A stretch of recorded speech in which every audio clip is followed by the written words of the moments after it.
ce numéro d'étude du mois d'octobre, comme d'habitude, nous essayons de coller à l'actualité en commençant par un article sur les relations entre Chine et États-Unis. Nous sommes à la veille du 20e congrès du Parti communiste chinois et Philippe Lecor explique les difficultés, analyse les difficultés de relations entre ces deux pays, difficultés qui s'aggravent, et on ne voit pas très bien pour l'instant ce qui permettrait de renouer davantage de liens entre ces deux puissances.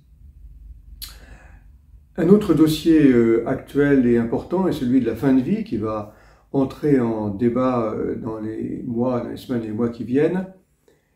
Nous avons demandé à Jacques Ricot, philosophe, et Claire Fourcade, médecin en soins palliatifs, de présenter des éléments de ce sujet difficile.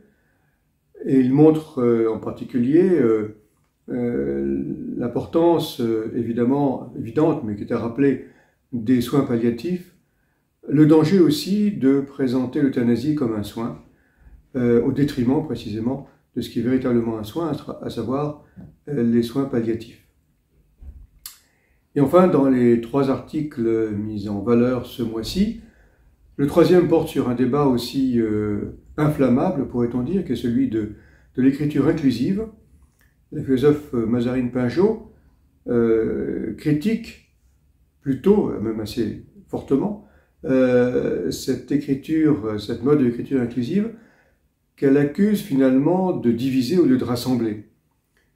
Comme si cette écriture inclusive s'inscrivait davantage dans la cohérence de la pensée néolibérale, pensée utilitariste, pragmatique, individualiste, alors qu'il faut toujours garder à l'horizon l'universel.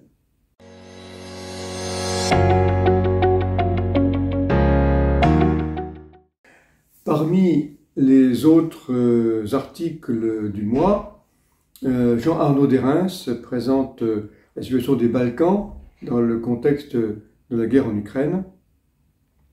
Un article de Jean-Noël Jouzel et Giovanni Prete sur les pesticides et leur usage, la prétention de contrôler l'usage des pesticides.